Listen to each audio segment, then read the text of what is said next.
நெகேமியா தொடர்ந்து ஜெபிக்கும் பொழுது நெகேமியா 1:6 நாம் பார்க்கின்றோம், அடியேனுடைய ஜெபத்தை கேட்கிறதற்கு உம்முடைய செவிகள் கவனித்தும் உம்முடைய கண்கள் திறந்தும் இருப்பதாக.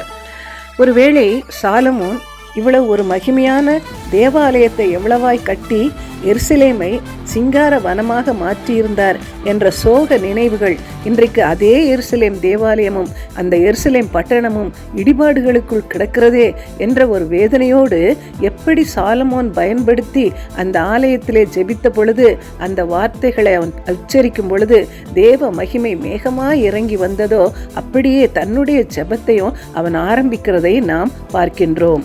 நெகேமியா தொடர்ந்து சொல்லுகிறார், நானும் என் தகப்பன் வீட்டாரும் பாவம் செய்தோம். இங்கேயும் அவர் தன்னை பிரித்து தான் பாவம் செய்யாதவர், மற்றவர்கள் பாவம் செய்கிறவர்கள் என்று அவர் சொல்லாமல் நானும் என் தகப்பன் வீட்டாரும் பாவம் செய்தோம்.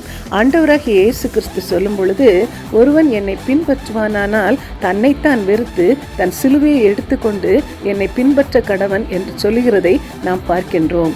ஆண்டவரை பின்பற்ற வேண்டிய முறை என்ன என்று சொன்னால், எப்படி ஆண்டவராகிய இயேசு கிறிஸ்து சர்வலோகத்தின் பாவத்தையும் சிலுவையாக தூக்கி சுமந்து அந்த சிலுவையிலே தன் ஜீவனை கொடுத்து அவர் பலியானோரோ, அவரை பின்பற்றுகிற நீங்களும் நானும் கூட இப்படியாக எல்லாருடைய பாவங்களையும் நம்முடைய பாவத்தை போல நினைத்து, எல்லாருடைய பாரங்களையும் நம்முடைய பாரங்களை போல நினைத்து, நம்முடைய சரீரங்களை ஜீவ பலிகளாக ஒப்பு கொடுக்க வேண்டியவர்களாக இருக்கின்றோம். எனவே நானும் என் தகப்பன் வீட்டாரும் பாவம் செய்தோம் என்று அங்கே நெகேமியா சொல்லும் பொழுது கிறிஸ்துவனுடைய முன் அடையாளத்தை அங்கே நெகேமியாவிடத்திலே நாம் பார்க்கின்றோம்.